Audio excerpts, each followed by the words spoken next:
Ronan Bergman, thank you very much indeed. Now, we've explored what this war is all really about in the latest edition of the Today podcast. You can find it on BBC Sounds, and there's a fascinating interview with Professor Neil Ferguson, the historian, about the much wider picture, the involvement of Russia and China, Iran and other countries in the big stakes that are now at play in the Middle East and beyond. 12 minutes to 9, we turn now to a kind of alternative thought for the day. The thought's not that we should be better or wiser or stronger, but that none of these things are in our control. Not one.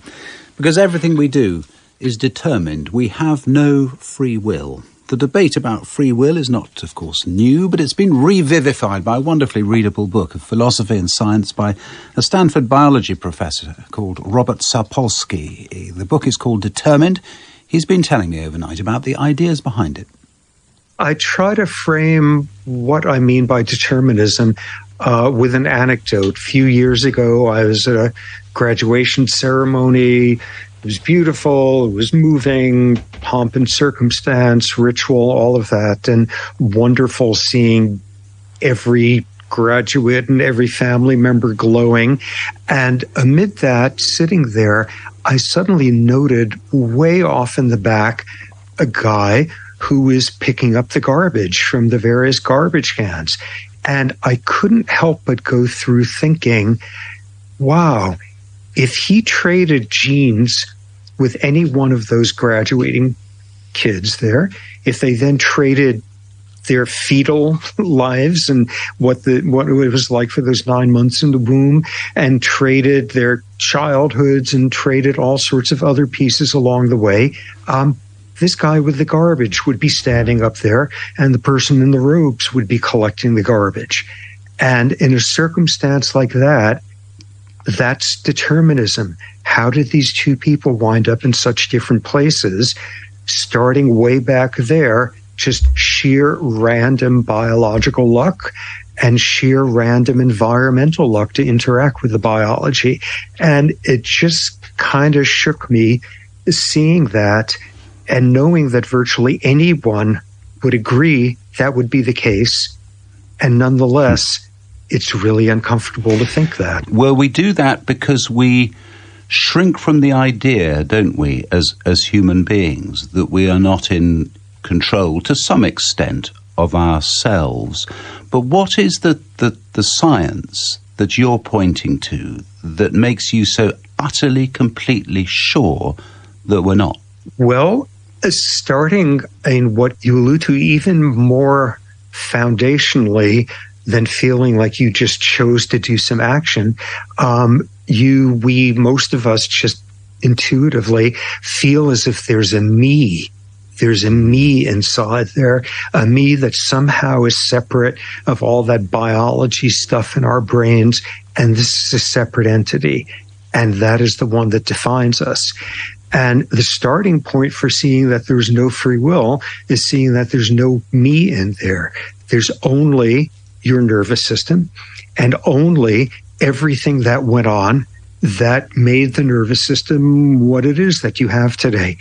Part of the explanation is what was going on in this or that part of the brain a half second ago, but part of it is what was going on in the environment in the previous minutes. Part of it is what your hormone levels were like this morning. Part of it was whether in the previous year you went through some terrible trauma or found love or found God, or because that will have changed the structure and function of your brain. But part of it is your adolescence, what your childhood was like, because both of those were when you were doing the basic construction.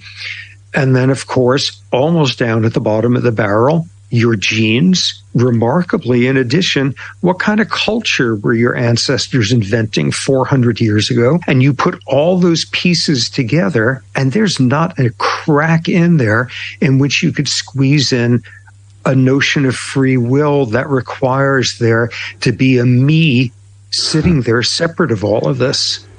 What does all of this do to crime and punishment and our entire approach to what we call justice? Well, I guess the starting point is within our present framework, there's no justice whatsoever, because we are running a world predicated on the notion that it is okay to treat some people better than average with praise and reward, and it's okay to treat other people worse than average with blame and punishment, and in all cases for things they had no control over. There's something, I mean, your book is wonderfully humorous and warm and humane, but there's something quite dismal about all of this, isn't there? That there just isn't, that there isn't a me inside me. And we find that almost instinctively, perhaps, as human beings, we find that terribly difficult to cope with. But we all know that there really isn't a me in there that's separate from all of this.